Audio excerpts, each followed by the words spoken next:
అప్పుడు మీ ఇంటర్వ్యూ ఏ భాషలో అయింది సార్? మరి మీకు తెలుగు ఇంగ్లీష్ మేడం. ఇంగ్లీషా? మీరు కాన్ఫిడెంట్గా ఫేస్ చేయగలిగారు అప్పుడు? ఇంగ్లీష్లో ఫేస్ చేసి తెలుగు మీడియం అయినా కూడా కాన్ఫిడెంట్గా ఫేస్ చేయగలిగారు? Yes madam. ఎందుకంటే ఇప్పటికీ కొంతమంది పిల్లలు తెలుగులో యూపీఎస్సీకి ప్రిపేర్ అయ్యే వాళ్ళు ఉన్నారండి. అంటే నేను ఇక్కడ మీకు ఒక విషయం చెప్పాలనుకుంటున్నాను మేడం. నేను ఈ విధంగా ప్రిపేర్ అవుతున్నప్పుడు మెయిన్స్లో ఫెయిల్ అయ్యేవాడిని. 3 times మెయిన్స్లో ఫెయిల్ అయ్యాను. Oh my God. 3 సార్లు ప్రతిసారి కూడా నన్ను నేను ప్రశ్నించుకునేవాడిని. నా దగ్గర సబ్జెక్ట్ మీద మంచి కమాండ్ ఉంది, ఎక్కడ తప్పు చేస్తారు? ఎక్కడ తప్పు జరుగుతుంది. నన్ను మళ్ళీ ఒకవేళ నా ఆప్షనల్ ఏదైనా తప్పు అవుతుందేమో, హిస్టరీ తెలుగు లిటరేచర్ నా ఆప్షనల్గా ఉండేవి. సో వాటిలో ఎక్కడైనా తప్పు జరుగుతుందా ఏంటి అని అనుకునేవాడిని.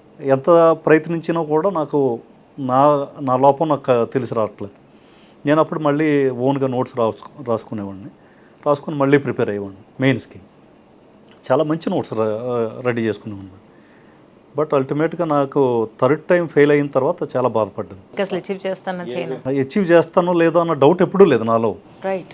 బట్ నాకు ఆ కాన్ఫిడెన్స్ లెవెల్స్ ఏంటో నాకు తెలియదు కానీ బట్ ఎప్పుడూ అనిపించేది నేను ఐఏఎస్ ఈజీగా కొట్టగలను, నాకు ఆ సబ్జెక్ట్ ఉంది అనిపించేది. కానీ మెయిన్స్లో ఫెయిల్ అయ్యేవాడిని.